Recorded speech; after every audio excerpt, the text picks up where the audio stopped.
O Senhor esteja convosco.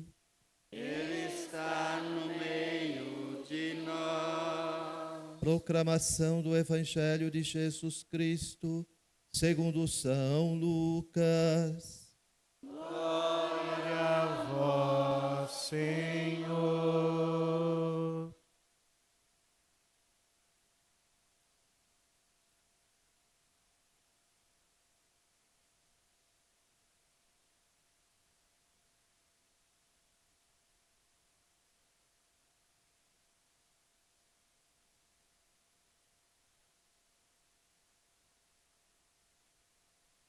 Naquele tempo, os pastores foram às pressas a Belém e encontraram Maria e José e o recém-nascido deitado na manjedoura. Tendo-o visto, contaram o que lhes fora dito sobre o menino. E todos os que ouviram os pastores ficaram maravilhados com aquilo que contavam. Quanto a Maria, guardava todos estes fatos e meditava sobre eles em seu coração. Os pastores voltaram, glorificando e louvando a Deus por tudo que tinham visto e ouvido, conforme lhes tinha sido dito. Quando se completaram os 8 dias para a circuncisão do menino, deram-lhe o nome de Jesus, como fora chamado pelo anjo antes de ser concebido. Palavra da salvação. Glória a vós, Senhor.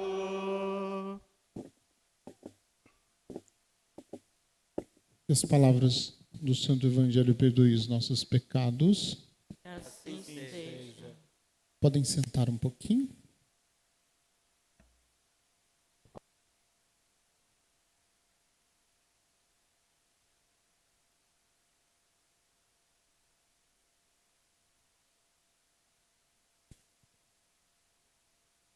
Eu vou usar um outro recurso nesta pregação.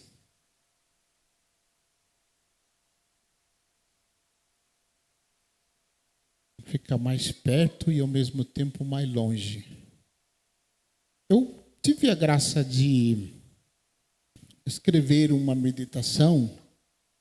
É meditação, não é assim, em tom de homilia, como vocês estão acostumados, sobre a maternidade divina da Virgem Maria.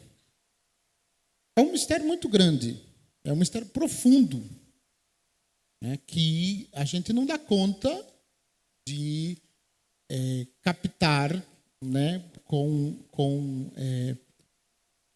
palavras, né, palavras humanas somente. Mas eu queria começar partindo de uma pequena referência estranha, mas uma pequena referência negativa.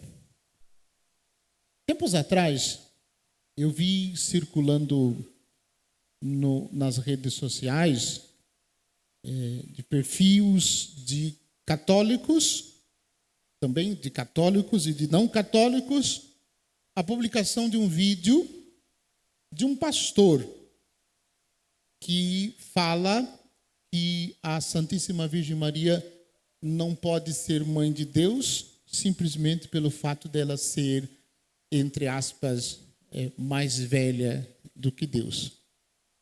Né? Não sei se vocês tiveram a oportunidade de ver. Se não tiveram, não perca tempo em ver. Não é porque eu estou falando que você vai procurar lá o que está dizendo esse vídeo. E lá, nesse vídeo, ele nega 2 verdades de fé católicas.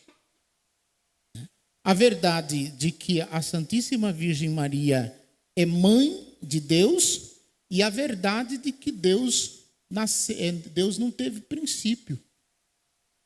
Deus não teve princípio. Segundo o vídeo, ele deixa entender que Deus teve um princípio, porque é mais velho do que a Virgem Maria. Se é mais velho do que a Virgem Maria, teve um princípio. E nós sabemos que pela fé católica, Deus não tem princípio. Deus existe desde sempre. E a segunda verdade de fé é que a Virgem Santíssima é mãe de Deus. E por que ela é mãe de Deus? Então, é na tentativa de responder, né, a essa indagação que eu escrevi, né? Vou mostrar para vocês observarem como que é. Eu escrevi a próprio punho, né, com canetas coloridas. Acho que você daí do primeiro banco consegue enxergar. Com caneta coloridas, né, as pontuações que fiz, né, e tive a oportunidade de meditar isso num retiro, né, que conduzi para as equipes de Nossa Senhora, e eu quero reproduzir, né, reproduzir o que eu escrevi, né, só com uma dificuldade. Quando eu escrevo, no momento que eu escrevo, são duas pessoas que conseguem ler. Somos eu e Deus. Quando passa 10 minutos, só Deus consegue ler aquilo que eu escrevo. Mas vou fazer um esforço, né, de ler para você de uma forma que não fique muito cansativa, né, e não fique também muito tenso, muito denso, muito conteúdo difícil de entender. Se ficar difícil, você peça ao Espírito Santo que ele explica tudo. Né? Se você não conseguir entender nenhuma palavra do que eu vou dizer, né, e sair com uma mensagem profunda de Deus no seu coração, eu me dou por satisfeito. Né? Melhor que Deus fale do que eu. Eu não sei falar. Não é como dizia Jeremias, eu sou apenas uma criança, eu não sei falar. Então, vou reproduzir uma meditação que fiz com base em algumas leituras e algumas palestras que eu escutei. O primeiro dos 4 dogmas marianos é o da maternidade divina de Maria. Primeiro, historicamente. E primeiro, como razão de todos os outros. Todos os outros dogmas, os outros 4 dogmas por nós professados, eles estão, de algum modo, unidos a este dogma da maternidade divina da Santíssima Virgem Maria.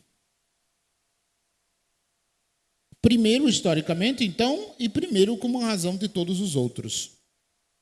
O dogma que declara a verdade de fé,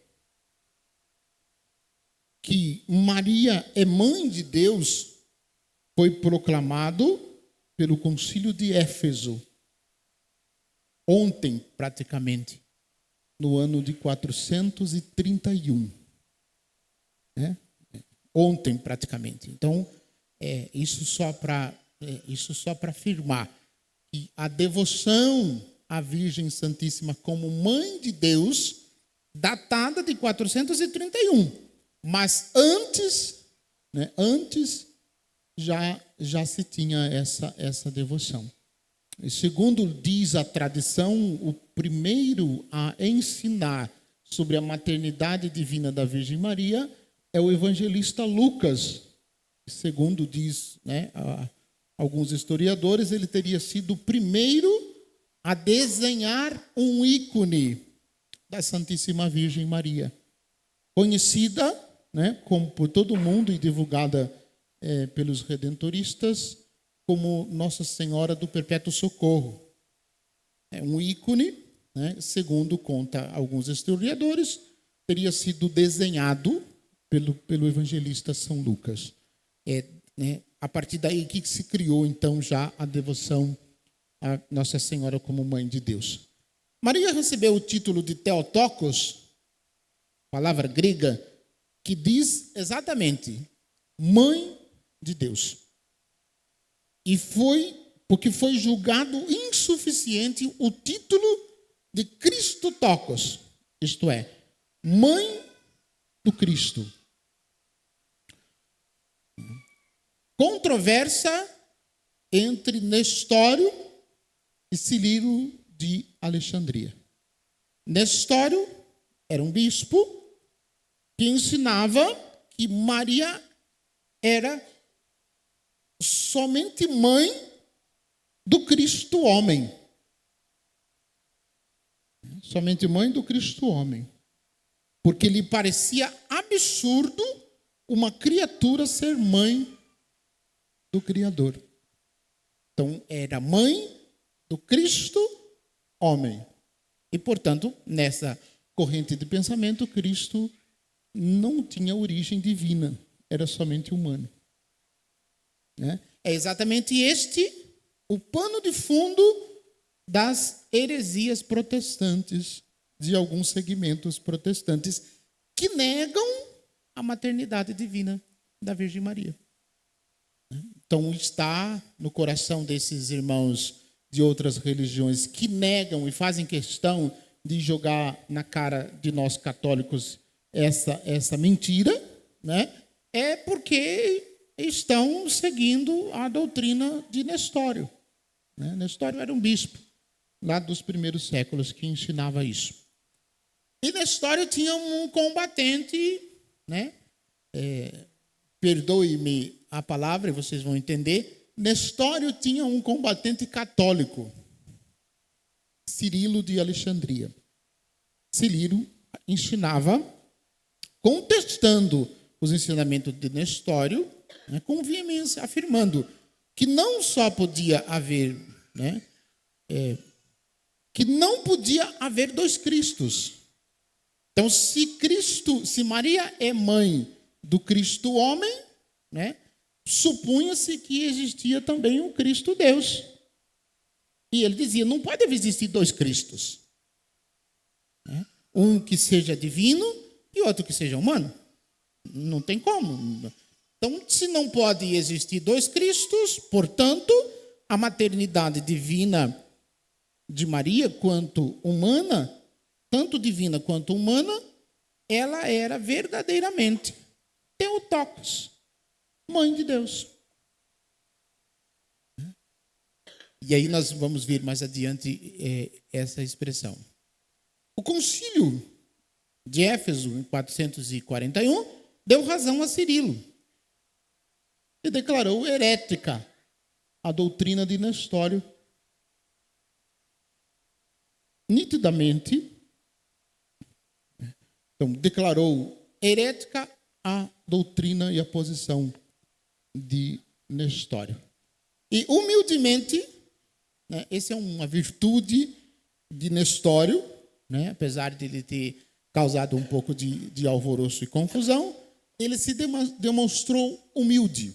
Depois do concílio de Éfeso, ele se recolheu, ele se retirou da vida pública, ele renunciou, né, à sua função e foi viver no mosteiro como monge, né, como era desde o princípio, né, porque ele se deu por vencido e, vamos dizer assim, também deu razão para Cirilo. E o concílio, né, declara a doutrina de Nestório heresia. O Papa Pio XII, na sua encíclica Fundis Corona, diz: na verdade, desta sublime missão de mãe de Deus, nascem como de uma misteriosa e limpidíssima fonte todos os privilégios e graça que adornam numa forma admirável e extraordinária a sua alma e a sua vida. Então, nesse texto diz que ela é mãe de Deus, porque numa alma pura e santa, né, tendo em vista os méritos de Cristo, foi desde toda a eternidade preparada para viver essa missão. E, portanto, então, a graça de Deus manifestada na vida dela. Por isso, com razão, declara Santo Tomás de Aquino, no qual a bem-aventurada Virgem Maria, pelo fato de ser mãe de Deus, recebe o infinito bem, que é Deus, que Deus a deu em sua dignidade infinita. É Deus que manifestou essa graça de sê-la a mãe do Salvador e, portanto, mãe de Deus. A Virgem Maria, que na anunciação do anjo recebeu o verbo de Deus no coração e no corpo, ela trouxe ao mundo, ela possibilitou que ele estivesse no mundo. E é reconhecida, honrada como verdadeira mãe de Deus, justamente pela graça que Deus a concedeu. Unida a Cristo por um vínculo estreito e indiviso, e dotada da missão sublime e da dignidade de ser mãe do Filho de Deus, e por isso filha predileta do Pai e sacrário vivo do Espírito Santo. Aqui a gente contesta aquela expressão de que alguns dizem que ela é uma mulher como todas as outras. É a frase que eu sempre repito: mulher como todas as outras. Qual outra mulher na face da terra que você conhece que pode chamar o Filho de Deus de meu filho? Você conhece alguma outra mulher na história da humanidade? Não existe. Então, como ela pode ser igual a todas as outras? É essa graça especial que Deus a concedeu, né, para que ela fosse a mãe do Salvador, por obra do Espírito Santo. São Francisco de Assis, rezando, diz assim: salve, ó Senhora Santa, Rainha Santíssima, Mãe de Deus, ó Maria, que sois Virgem feita Igreja, eleita pelo Santíssimo Pai Celeste, que vos consagrou por seu santíssimo nome e de fato Filho, e o Espírito Santo Paráclito concebeu o divino menino no seu ventre. Francisco de Assis, rezando a Virgem Maria, ele diz assim: Maria então é chamada pelo anjo de cheia de graça, cheia de graça, porque a encarnação do Verbo, a união hipostática do Filho de Deus com a natureza humana, se realiza e se consuma precisamente em Maria. Aqui nós temos o que é o mistério da maternidade divina de Maria. O Concílio de Éfeso definiu: Jesus, ele tem em si duas naturezas. É uma única pessoa, olha que coisa mais, né, desconcertante. Uma única pessoa que contém duas naturezas, a humana e a divina. Isto para dizer, Jesus, quando se fez carne no mistério do Verbo, ele não deixou escondida a sua divindade. Ou ele não renunciou à sua divindade. Ou ele deixou lá no céu a divindade dele e se encarnou como ser humano. Não, ele se encarnou como Deus no ventre bendito da Virgem Maria.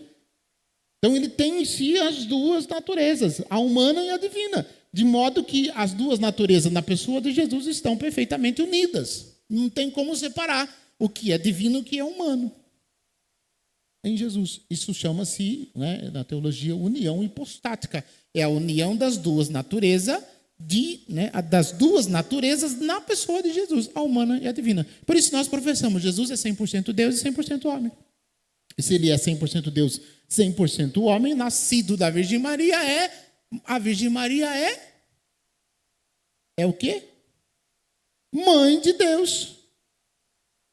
Pronto, não precisamos nem continuar, né, a refutar o argumento que foi apresentado no início.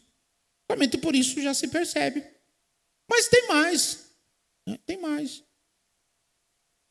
Deus não impôs a maternidade divina para a Virgem Maria. Deus não impôs. Isso é mais bonito ainda.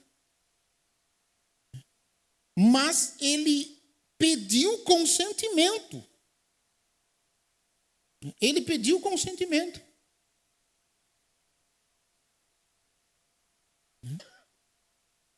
Ele quis que assim fosse feito.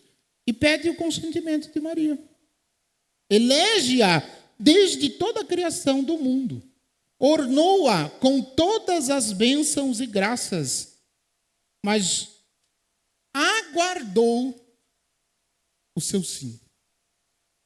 Ele preparou para que ela fosse a mãe do Salvador, mas aguardou que ela dissesse sim.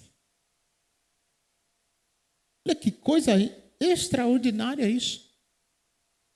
É um sinal da delicadeza e do amor de Deus para com a humanidade. Porque Deus sendo Deus, vamos convir, ele podia, de uma outra forma, tornar-se carne no meio de nós. Se ele fizesse assim e pensasse, Jesus vai se tornar gente, pabuf, pronto. Jesus fazia gente e vinha no meio de nós. Ou não? Claro, ele é Deus. Por que ele quis percorrer esse caminho? De vir até nós por meio da Virgem Maria. E ele espera delicadamente o sim. E ela, quando recebe a notícia, ela diz, eis aqui a escrava do Senhor. Faça-se em mim segundo a tua palavra.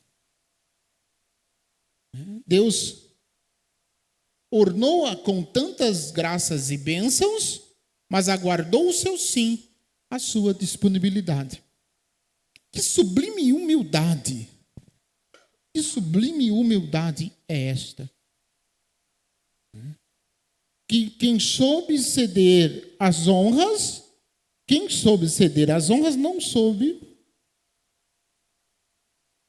não soube orgulhar-se da sua glória. Quem recebeu tanta glória, não se orgulhou da glória que recebeu. É isso, a humildade da Santíssima Virgem. Escolhida para ser a mãe de Deus e se proclama como escrava. Se proclama como escrava. É escolhida para ser a mãe de Deus e se coloca numa posição de escrava. É bonito demais e desconcertante isso. É sinal certamente de grande humildade. Não se esquecer de ser humilde quando se é oferecida tamanha glória. Quando se tem oportunidade de se vangloriar, né? e se declara humilde, se declara não merecedor, se declara pequeno, é um gesto de humildade. E isso também nós precisamos aprender da Santíssima Virgem Maria. Não é grande coisa mostrar-se humilde quando se é desprezado. Ao contrário, é virtude insigne e rara ser humilde quando se é honrado. Declarar-se humilde quando se é humilhado não é grande coisa, não. E sim, declarar-se humilde quando é honrado, né? Isso é um gesto profundo de humildade. E a Virgem Santíssima vivenciou isso de forma muito profunda. A paternidade de Deus, no sim da Virgem Maria, a paternidade se une para sempre à maternidade da jovem Maria de Nazaré. O faça-se de Maria para recriar em seu filho todas as coisas na face da terra, semelhante o faça-se de Deus lá no livro do Gênesis. Faça-se em mim segundo a tua palavra. No livro do Gênesis, quando Deus criou todas as coisas, Deus disse, faça-se. Então, a paternidade de Deus se une à maternidade da Virgem Maria para recriar todas as coisas no seu divino Filho. É isso. É esse o mistério que nós estamos celebrando. Em Jesus Cristo, Messias e Salvador, não se separa mais a paternidade de Deus, que fecundou Maria mediante o Espírito Santo, e a maternidade de Maria, que acreditou no convite que Deus a fez. Quando o anjo disse que ela seria a mãe do Salvador, acontece misteriosamente a unidade, né, da paternidade de Deus e da maternidade da Virgem Maria. E ela diz: faça-se em mim segundo a tua palavra. São Leão Magno, meditando sobre isso, vai dizer: ele anunciou, pois, que a serpente, descendência futura da mulher e descendência que com sua força lhe se esmagaria a cabeça, malfazeja da serpente, isto é, o Cristo é a descendência da Virgem Maria, que com o seu poder esmagou definitivamente o poder da serpente antiga, do diabo, do antigo, né? Conhecido como antiga serpente, diabo e Satanás.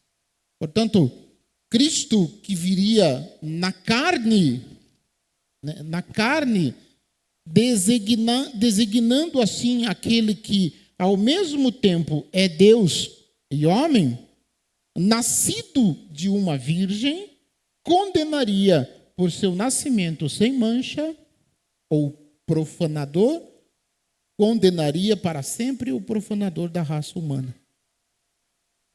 No sim da Virgem Maria, Deus se fez carne e definitivamente derrotou o diabo.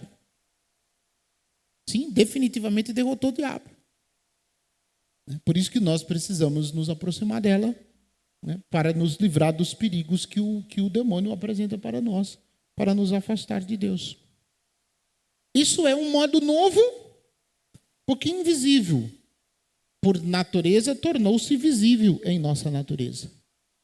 Aquele que era invisível na natureza divina, tornou-se visível na natureza humana, pelo mistério da encarnação e pelo sim da Virgem Maria. Incompreensível, quis ser compreendido. Ele, anterior ao tempo, existia antes do tempo.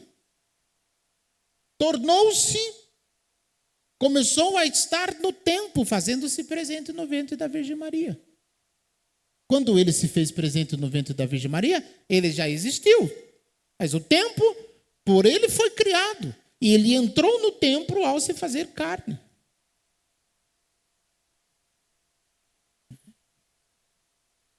Eu olho para vocês e vejo assim: nossa, padre, isso é tudo muito complicado. E é mesmo. Você tem razão. E é mesmo.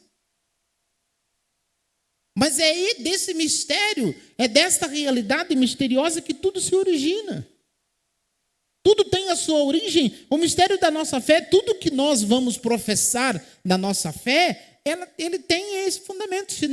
Lembra que eu disse, se nós não acreditamos com fé viva e expectante na encarnação do Verbo de Deus que tenha se feito carne, nós também não conseguiremos acreditar que ele se faça presente na Eucaristia?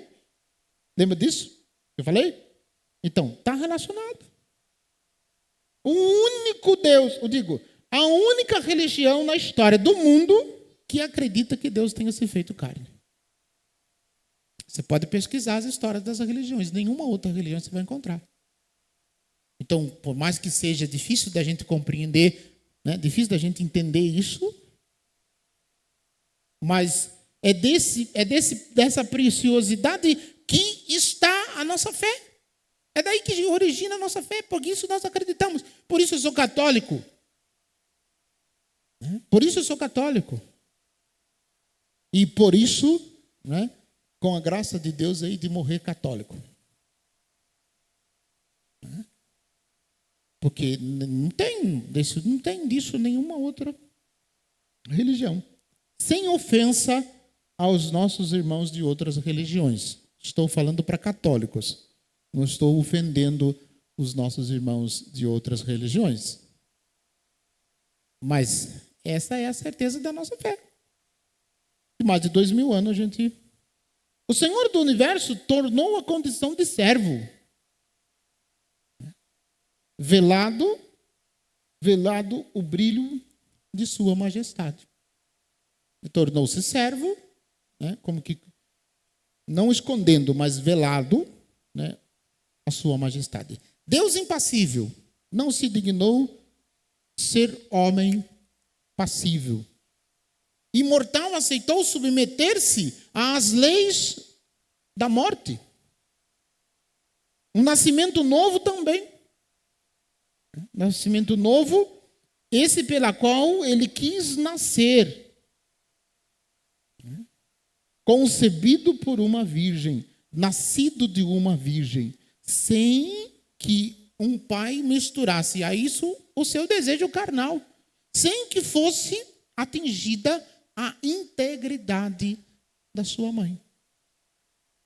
Ele foi concebido por obra do Espírito Santo no ventre da Virgem Maria, sem participação de nenhum homem. Você entendeu isso? Se você entendeu isso, você entendeu toda a minha homilia. É desse mistério que nós estamos falando. A maternidade da Virgem Maria nasce desse mistério, conforme citado. Com efeito, tal origem convinha àquele que seria o Salvador dos homens, a fim de que ele tivesse em si o que constituiu a natureza do homem. E se estivesse daquilo que mancha a carne do homem, pela qual a natureza do homem foi gerada. O autor da natureza do homem, que criou a natureza do homem, se faz da natureza humana para se fazer carne. Se faz da natureza humana para se fazer carne.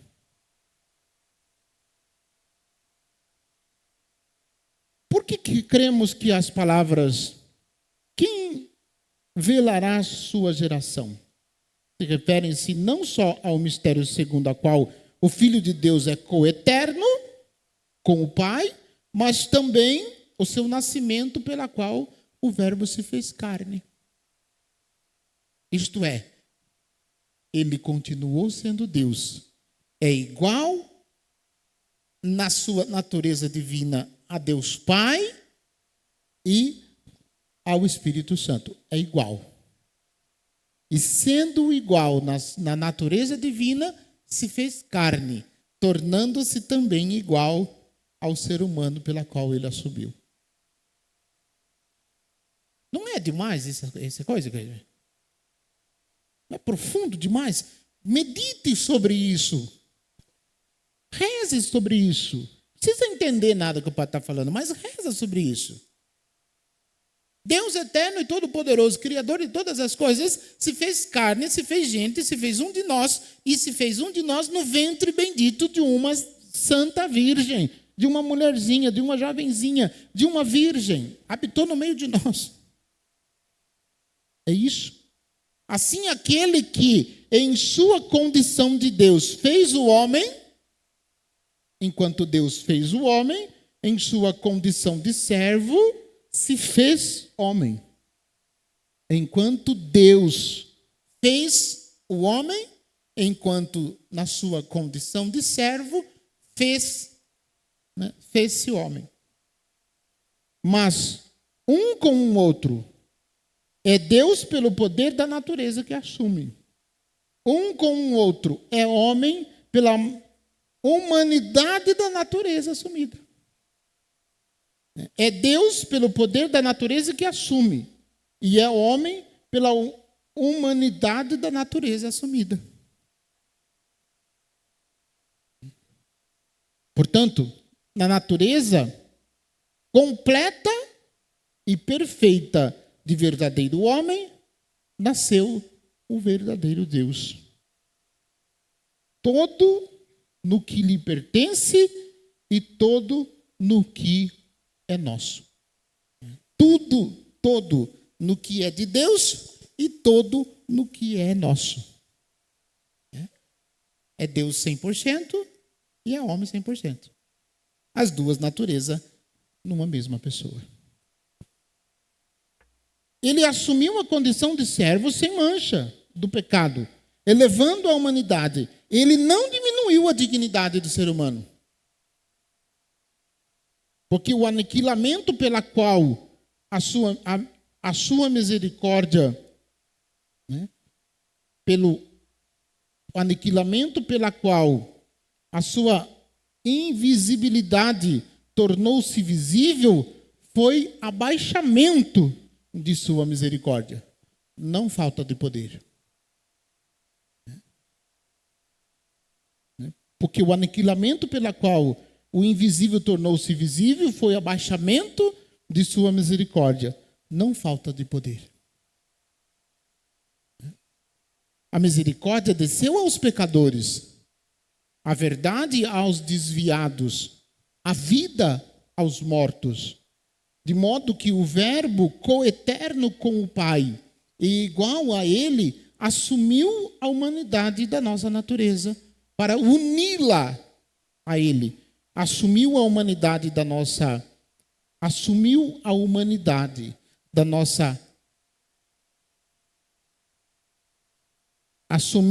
a nossa para uni-la à sua divindade. Isto é, assumiu a nossa humanidade para uni-la à sua divindade. Se ele não tivesse assumido a nossa carne, ele também não poderia salvar-nos. Ele ia salvar quem? Ele ia salvar Deus. Deus não precisa de salvação. Então, ele uniu sendo Deus, entenda isso, ele uniu, ele sendo Deus, uniu-se à nossa natureza humana para poder salvar-nos. Porque se ele não tivesse se unido à nossa natureza humana, ele não poderia salvar-nos. Repito, porque se ele não tivesse se unido, ele ia salvar quem?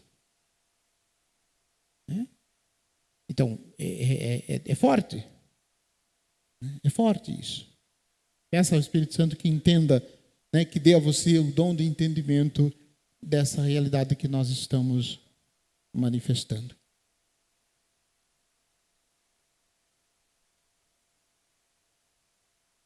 Não obstante, é menos surpreendente ver o homem elevar-se até Deus do que ver Deus abaixar-se ao ser humano. É mais fácil a gente entender o ser humano que vai até Deus do que a gente entender que Deus tenha vindo até o ser humano. Essa a ideia. Né? Isso é, seria mais fácil para a gente entender que um ser humano subiu até Deus do que Deus tenha descido, né, até nós, para se fazer um de nós e morar no meio de nós. Esse é o mistério. De modo que, sendo verdadeiro Deus, ele é também verdadeiro homem, sem que haja mentira nas duas naturezas. Não há mentira, é verdadeiro Deus e verdadeiro homem. A terra da natureza humana, mantida ou maldita no primeiro prevaricador, produziu neste último parto da Santa Virgem um germe abençoado, sendo, né, de vínculo indissolúvel à nossa humanidade. Sua origem espiritual está adquirida para qualquer um na regeneração. E para todo homem que nasce de novo, na água do batismo, é como um selo virginal. O mesmo Espírito que veio sobre a Virgem Maria, vem agora à fonte batismal. Assim, o pecado que foi então aniquilado por uma santa concepção, aqui é tirado pela obração mística de Deus manifestado entre nós. Última frase só para terminar.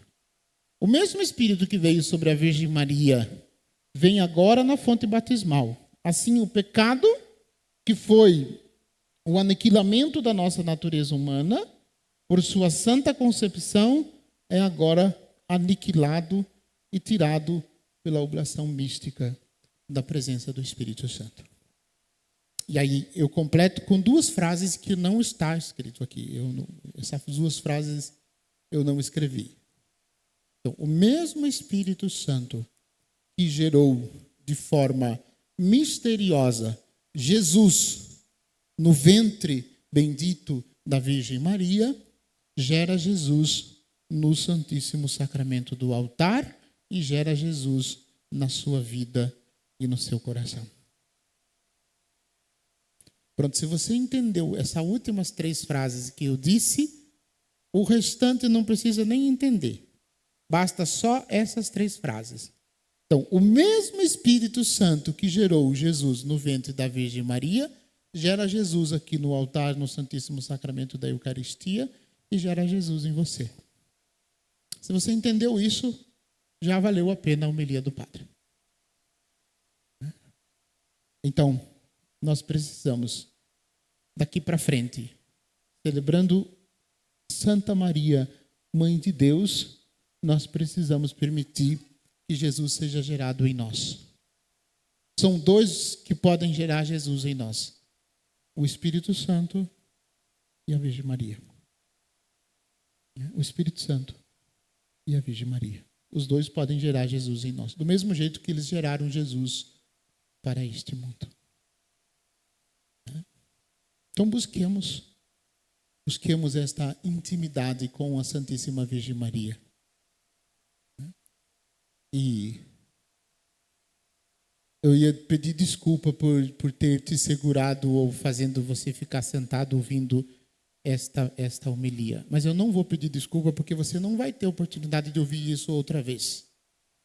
Não é por arrogância nem por orgulho da minha parte. Você não vai ter oportunidade de ouvir isso em outras vezes.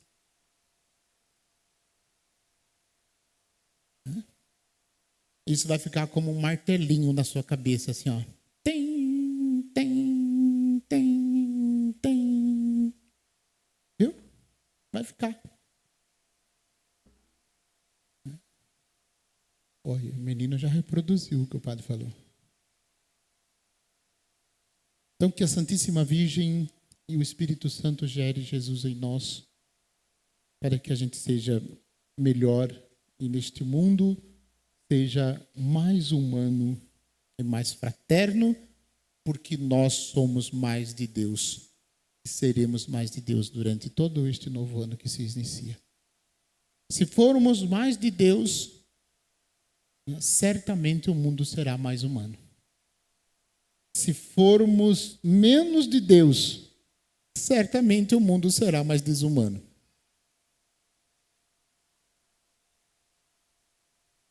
Pronto. Que Deus nos ajude a viver bem todos os dias desse novo ano. Louvado seja nosso Senhor Jesus Cristo. Creio